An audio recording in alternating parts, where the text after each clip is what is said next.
Hello students, good morning. In last lecture we have already completed instantaneous velocity and average velocity. Now the next topic is average acceleration. Okay. So first of all, what is average acceleration and what is average velocity? तो एक चीज़ हमें पता है कि velocity क्या होगी. देखो velocity, average velocity को हमने ऐसे इंडिकेट किया था delta x upon delta T से. इसका मतलब क्या हुआ कि जो एवरेज वेलोसिटी है आपको क्या देगी, डिस्प्लेसमेंट में डिफरेंस देगी टाइम के रिस्पेक्ट में. ओके, मतलब जितना डिस्टेंस, मतलब डिस्प्लेसमेंट जो है डिफरेंट x1 से x2 पोजीशन पे जाएगा तब वो टाइम t1 से t2 लगाएगा. तो यहाँ पे जो change in displacement to the total time interval जो है वो आपको देगा average velocity. Okay, in short velocity वो डिस्प्लेसमेंट और टाइम के रेशियो से बनेगी. अब यहाँ पे जो टर्म है एवरेज एक्सीलरेशन, एवरेज एक्सीलरेशन का मतलब क्या होगा कि कितने टाइम के अंदर कितनी वेलोसिटी चेंज हुई, इसको बोलते हैं average acceleration. So what is average acceleration? Average acceleration के सिंबल को हम ऐसे इंडिकेट कर देंगे ए बार से. Okay, average acceleration is A bar. इसको हम डेफिनेशन अगर आपको लिखना है तो सबसे पहले आप फॉर्मूला लिख दो. A bar is equal to, formula क्या होगा actually, it's a change in velocity divided by time interval delta T. तो what is the definition of average acceleration? तो उसको आप इस तरह से डिफाइन कर सकते हो. It is the ratio of, average acceleration is the ratio of, किसका रेशियो है? तो average acceleration is the ratio of change in velocity, delta v means what, change in velocity to the time interval. Okay, so it is the ratio of change in velocity, change in velocity to the time interval.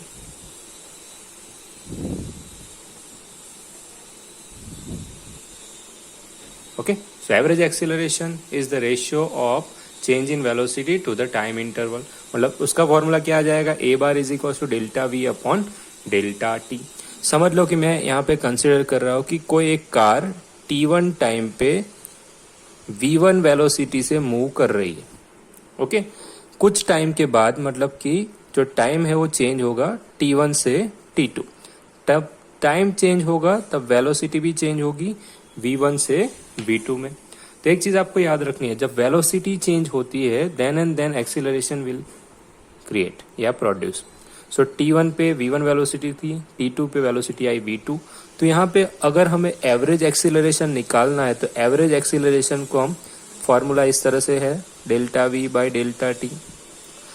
तो delta V by delta T को हम कैसे लिख सकते हैं, final velocity minus initial velocity, क्योंकि delta का मतलब ही वही होता है फाइनल माइनस इनिशियल वेलोसिटी का. सेम वे नीचे टाइम का फाइनल माइनस इनिशियल, तो t2 माइनस t1 हो जाएगा. देयरफॉर तो यहाँ पे फाइनल इक्वेशन बनेगा एवरेज एक्सीलरेशन का, वो होगा v2 minus v1 upon t2 minus t1. Clear?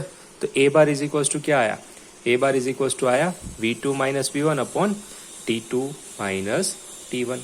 So this is the formula of average acceleration. अब एवरेज एक्सीलरेशन जो है वो आपको एक्सीलरेशन की एवरेज वैल्यू देगी, मतलब कि एवरेज वैल्यू आपको मिलेगी वहां पे. और इसका यूनिट क्या होगा, यूनिट ऑफ एक्सीलरेशन. चलो, तो आप यूनिट ऐसे लिख सकते हो, ए है डेल्टा वी, डेल्टा वी का यूनिट क्या होगा, मीटर पर सेकंड होगा.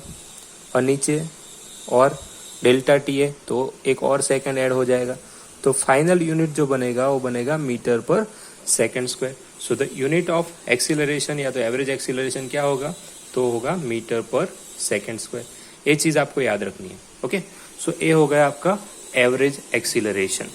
अब हम नेक्स्ट स्टार्ट करेंगे इसकी लिमिटिंग वैल्यू, मतलब एवरेज एक्सीलरेशन की जो लिमिटिंग वैल्यू है वो हमें देगा इंस्टेंटेनियस. देखो इंस्टेंटेनियस और इसमें क्या चेंज है, यहाँ पे जो आपको वैल्यू मिलेगी वो पर्टिकुलर वैल्यू नहीं होगी, वो एवरेज वैल्यू होगी. t1 पे v1 वेलोसिटी, t2 पे v2 वेलोसिटी. उस तरह से हमने फाइंड किया a bar is equals to v2 minus v1 t2 minus t1। But यहाँ पे जो वैल्यू मिलेगी वो एवरेज मिलेगी।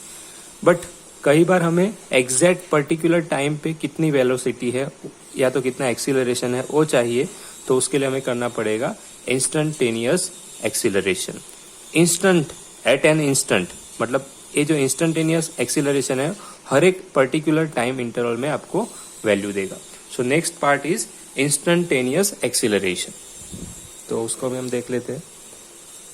अब इंस्टेंटेनियस जो एक्सीलरेशन है वो एक्चुअली एवरेज एक्सीलरेशन से ही बनेगा।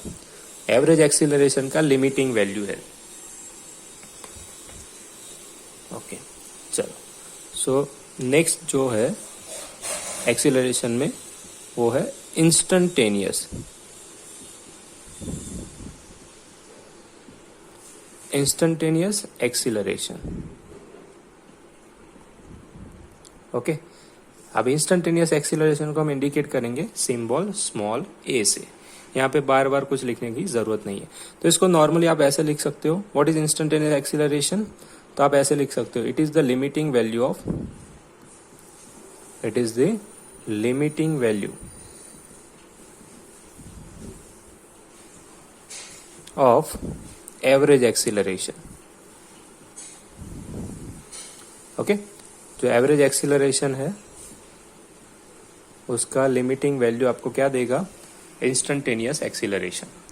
तो इसको फॉर्मूला के फॉर्म में हम ऐसे लिख सकते हैं, instantaneous acceleration a is equals to limiting value है, मीन्स हम ऐसे लिखेंगे limit delta t tends to 0। अब किसकी लिमिटिंग वैल्यू है, तो as per mention it is the limiting value of average acceleration. तो यहाँ पे हमने एवरेज एक्सीलरेशन का फॉर्मूला लिख दिया। तो a is equal to limit delta t tends to 0 a bar. Okay, तो यहाँ पे आपको क्या करना है फिर आगे, limit delta t tends to 0। अब a बार की जो वैल्यू हमने ऑलरेडी डिराइव की है वो है delta v by delta T, वो आपको यहाँ पे पुट कर देनी है। ओके, तो ये क्या हो जाएगा, जैसे हमने आगे वेलोसिटी इंस्टेंटेनियस वेलोसिटी में देखा था कि यहाँ पे डेल्टा x था। अब यहाँ पे लिमिट है, टाइम के अंदर ही लिमिट लगेगी डेल्टा टी टेंस टू 0। तो delta v by delta t as per limiting rules ये जो डेल्टा वाली जो टर्म है वो कन्वर्ट हो जाएगी डिफरेंशिएशन में। तो इसको हम ऐसे लिख सकते हैं dv बाई dt। तो ये जो हुआ आपका a is equals to dv by dt, वो हो जाएगा आपका इंस्टेंटेनियस एक्सीलरेशन, या तो आप इसको सिंपल नॉर्मली एक्सीलरेशन वर्ड भी यूज कर सकते हो। अब इसकी डेफिनेशन क्या होगी, जब आप थियरी लिखो तो सबसे पहले इसके बेस पे जो उसकी मेन डेफिनेशन है वो लिखना है।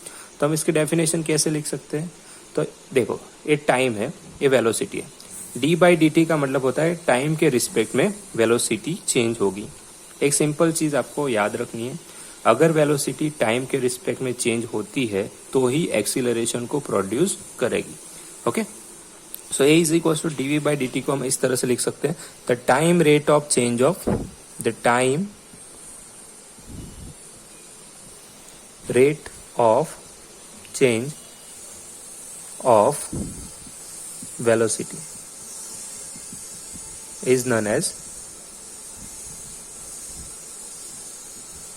एक्सीलरेशन या तो इंस्टेंटेनियस एक्सीलरेशन। जो वर्ड आपको यूज करना है आप कर सकते। ओके, सो यहाँ ये फॉर्मूला से ही डेफिनेशन बोलना है, the time rate of change, D by D T मतलब रेट ऑफ चेंज किसका, टाइम का, मतलब किसके रिस्पेक्ट में, टाइम के रिस्पेक्ट में किसका हो रहा है चेंज, वेलोसिटी का।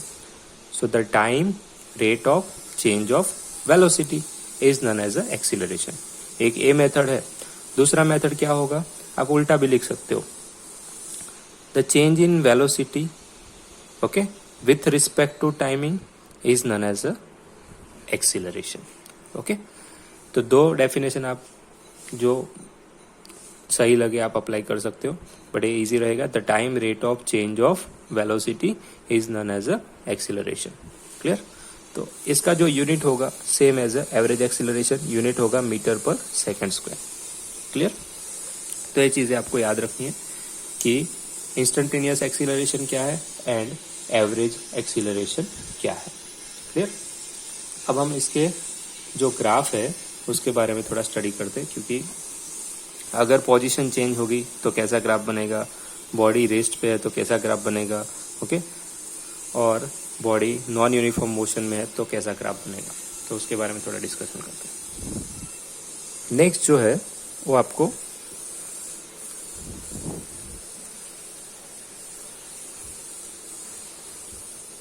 ओके, तो हम पहले हेडिंग दे देंगे position versus time graph. Position in bracket में लिख देंगे x versus time graph. Okay, position x यहाँ पे लिख देंगे time T graph, position versus timing graph. Okay, तो पोजीशन वर्सेस टाइम ग्राफ में अगर पहला ग्राफ हम इस तरह से ड्रॉ करें, अगर आपको ग्राफ एक्स वाई एक्सिस पे is in metre and time is in second, this is the origin point. Okay, समझ लीजिए कोई हम इंटरवल बना देते हैं 5, 10, 15, 5, 10, 15, 20।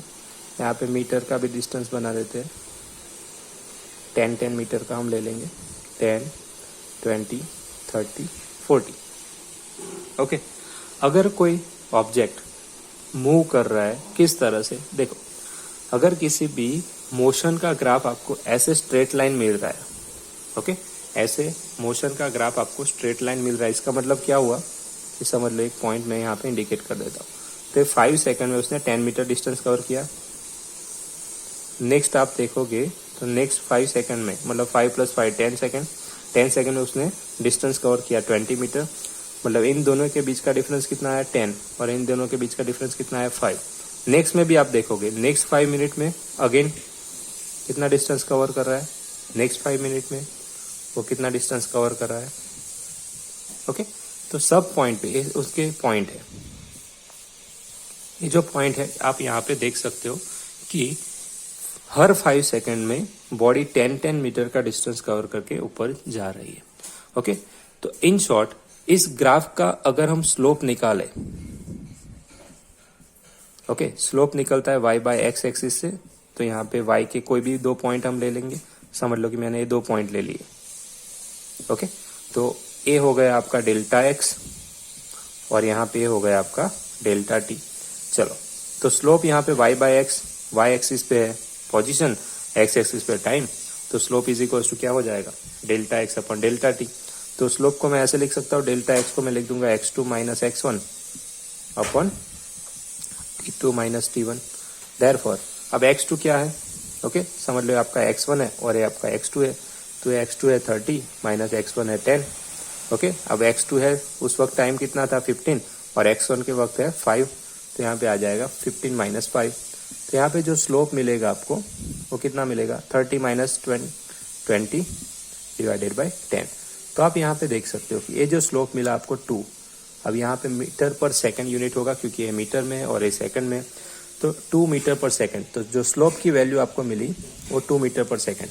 इन शॉर्ट एक चीज आपको याद रखनी है, ओके, x वर्सेस t का जो स्लोप आपको देगा वो क्या देगा, वेलोसिटी देगा। क्लियर, x वर्सेस t का जो ग्राफ है उसके अंदर जो स्लोप फाइंड करोगे delta x by delta t, वो आपको एक्चुअल में क्या देगा, वो आपको देगा वेलोसिटी। समझ लो कि मैंने जो एग्जांपल दिया है उसके अंदर मुझे स्लोप मिला 2 मीटर पर सेकंड। अब ये जो 2 मीटर पर सेकंड है ना, अगर हर एक इंटरवल में सेम रहता है तो ऐसी जो मोशन होगी इसको बोलते हैं यूनिफॉर्म मोशन। ये किसका ग्राफ है, यूनिफॉर्म मोशन का ग्राफ है। सो this is the graph of uniform motion. Uniform motion मतलब क्या होगा, यूनिफॉर्म मोशन मतलब क्या होगा, the motion in which velocity remains constant, velocity remain constant, या तो स्लोप जो है ना वो कांस्टेंट रहेगा। आप यहाँ पे देख सकते हो कोई भी इंटरवल ले लो, ए ले लो, ए ले लो, ए ले लो, ए ले लो, ए ले लो, ए ले लो, सब जगह पे आपको आंसर 2 मीटर पर सेकंड ही मिलेगा, क्योंकि जो ऑब्जेक्ट है इक्वल टाइम में इक्वल डिस्टेंस कवर कर रहा है, इसलिए उसका ग्राफ में जो वेलोसिटी मिलेगी वो आपको रिमेन्स कांस्टेंट मिलेगी। क्लियर, तो वेलोसिटी कांस्टेंट रहेगी। अगर कोई मोशन में वेलोसिटी कांस्टेंट है तो ऐसे मोशन को हम क्या इंडिकेट कर देंगे, यूनिफॉर्म मोशन। तो यूनिफॉर्म मोशन की डेफिनेशन आप लिख सकते हो अपने हिसाब से कि the motion in which velocity remain constant is known as a uniform motion. दूसरा आप ऐसे बोल सकते हो, the motion in which body covers equal distance in equal time interval is known as a uniform motion. तो ये जो first graph हुआ linear graph, x versus t का ग्राफ अगर लीनियर है तो होगा यूनिफॉर्म मोशन का। क्लियर? तो ये फर्स्ट होगा यूनिफॉर्म मोशन। अब सपोज कोई बॉडी रेस्ट पे है तो उसका ग्राफ कैसे बनेगा? तो यहाँ पे हम पोजीशन वर्सेस टाइम का जो ग्राफ है उसमें एक देख लेते हैं कि बॉडी रेस्ट पे है तो ग्राफ कैसे बनेगा। समझ लो कि कोई बॉडी इनिशियली यहाँ पे है, ओके, बॉडी अभी 30 मीटर डिस्टेंस पे पहले से ही खड़ी है, ओके। तो अगर आपका ग्राफ में टाइम का जो ग्राफ है, मतलब टाइम की जो एक्सिस है, वहां पे अगर आपका ग्राफ कंटिन्यूस इंक्रीज होता है, मतलब पैरेलल टू टाइम एक्सिस ऐसा बोल सकते हो, तो यहाँ पे आप देख सकते हो कि ये डिस्टेंस 30 मीटर है, ओके, और टाइम कंटिन्यूसली बढ़ता ही जा रहा है। इसका मतलब क्या हुआ कि बॉडी 30 मीटर से आगे नहीं जा रही है, बट टाइम का स्केल बढ़ता जा रहा है। तो ये जो ग्राफ होगा वो किसका होगा? और यहाँ पे आप स्लोप देखोगे ना, तो स्लोप कुछ बनेगा ही नहीं, तो यहाँ पे स्लोप क्या हो जाएगा? जीरो। तो यहाँ पे स्लोप क्या हो जाएगा? जीरो। स्लोप जीरो मतलब क्या होगा? Velocity zero. और वेलोसिटी जीरो मतलब क्या होगा? वेलोसिटी जीरो मतलब क्या होगा? तो ऑब्जेक्ट जो है वो स्टेशनरी पोजीशन में, तो ये स्टेशनरी पोजीशन है, ओके। आप ऐसे लिख सकते हो स्टेशनरी पोजीशन, या तो आप ऐसे भी लिख, और बॉडी एट रेस्ट, तो बॉडी जो है अभी रेस्ट कंडीशन पे। तो एक ग्राफ आपको याद रखना है। अगर आपको एमसीक्यू में आए कि position time graph is parallel to the time axis, then it is the graph of, तो it is the graph of stationary position या तो बॉडी एट रेस्ट। तो ये दूसरा हो गया पोजीशन वर्सेस टाइम का। अब जो थर्ड वन होगा, ओके, उसके अंदर क्या होगा? तो थर्ड वन के अंदर बॉडी जो है वो डिस्टेंस जो कवर करेगी वो यूनिफॉर्म नहीं होगा, मतलब कि टाइम के रिस्पेक्ट में डिस्टेंस ज्यादा कम कवर करेगी। समझ लो हम टाइम का स्केल थोड़ा बढ़ा देते हैं, 20, 25, 30, 35।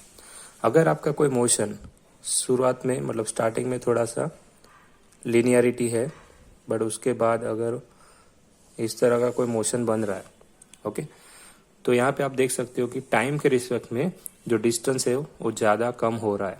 मतलब ऐसी जो मोशन है इसको बोलते हैं नॉन यूनिफॉर्म मोशन। ऐसे मोशन को हम बोलेंगे नॉन यूनिफॉर्म मोशन, मतलब the motion in which distance and time जो है वो इक्वली वेरी नहीं होंगे, ओके। कुछ कम डिस्टेंस, कम टाइम में ज़्यादा डिस्टेंस या ज़्यादा टाइम में कम डिस्टेंस, ऐसा अगर कोई ग्राफ आपको दिया है तो किसका होगा? नॉन यूनिफॉर्म मोशन का ग्राफ होगा। तो ये आपको याद रखना है। तो यहाँ पे पोजीशन टाइम के 3 ग्राफ हमने देख लिए, ओके। उसमें पहला था यूनिफॉर्म मोशन। यूनिफॉर्म मोशन मतलब क्या होगा कि जिसके अंदर इक्वल टाइम इंटरवल में इक्वल डिस्टेंस कवर होता है, ओके, मतलब उसका वेलोसिटी कांस्टेंट रहता है। सेकंड ग्राफ के अंदर हमने डिस्कशन किया कि अगर आपका graph parallel to time axis दिया हुआ है, मतलब पैरेलल टू टाइम एक्सिस कोई ग्राफ दिया हुआ है, तो उसका स्लोप जीरो होगा, और स्लोप जीरो होगा तो वेलोसिटी भी जीरो होगी। वेलोसिटी जीरो है मतलब बॉडी वहीं पे खड़ी है, मतलब कि बॉडी एट अ रेस्ट या तो स्टेशनरी ऑब्जेक्ट। थर्ड के अंदर हम देख सकते हैं कि थर्ड के अंदर क्या है, तो पोजीशन जो है वो टाइम के रिस्पेक्ट में लीनियरली चेंज नहीं हो रही है, ओके। यहाँ पे जो ग्राफ बन रहा है उसमें टाइम के रिस्पेक्ट में पोजीशन वेरी तो हो रही है, बट उसका जो स्लोप होगा वो हर वक्त सेम नहीं रहेगा।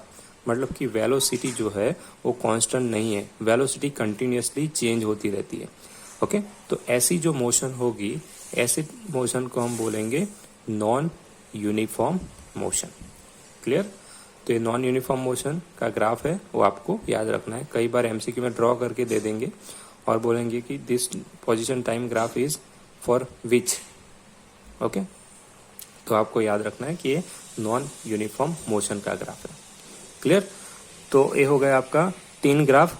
अब नेक्स्ट में हम देखेंगे कि वेलोसिटी टाइम के साथ कैसे चेंज होती है, एक्सीलरेशन टाइम के साथ कैसे चेंज होता है, ओके। तो ऐसे जो ग्राफ है वो हम नेक्स्ट वीडियो में देखेंगे।